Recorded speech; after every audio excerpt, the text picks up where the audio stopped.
father-daughter time. On Tuesday, October 17th, Nick Cannon uploaded a TikTok video onto his Instagram account showing off some dance moves beside daughter Monroe, 12. The father of 12 was wearing a red sweatsuit as he displayed his old-school moves before he and Mariah Carey's kid tried her best to imitate the TV personality. Although Cannon has received some backlash in the past for seemingly not having enough time to see all 12 of his children, many users praised the former America's Got Talent host for what a special father figure he is. "We crack jokes, but Nick is always showing he's a great father. Better to them than a lot are to just their one kid. Dope s to see this morning," one user penned, while another raved, "Love how he is always having a good time with all his kids.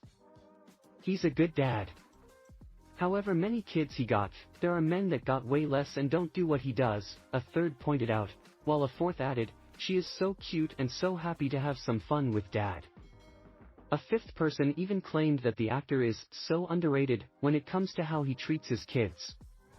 As OK previously reported, while the 43-year-old has 6 baby mamas, he recently opened up about how Carey was a particularly good partner during their 6 years together.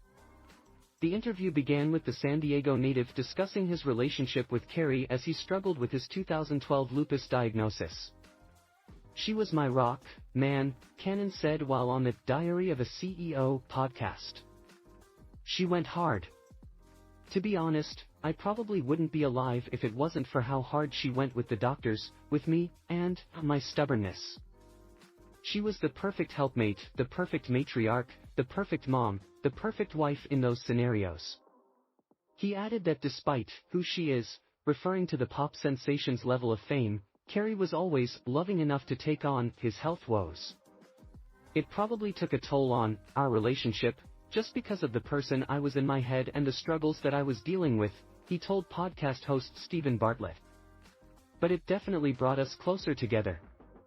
He went on to explain that during this time in his life he often wondered, was I gonna live? What was life all about? Had I wasted my time? Additionally, he pondered if he'd even be here for their children. "We get caught up in the rat race of the day-to-day, but it slowed down for me on many occasions," Cannon said. "Is this a wrap, and is he almost out of here? And I wasn't scared. That was the crazy thing when you get to the point where you're like, oh, okay, I had a good run. I was content, I wasn't scared. It happened more than once and it continues to."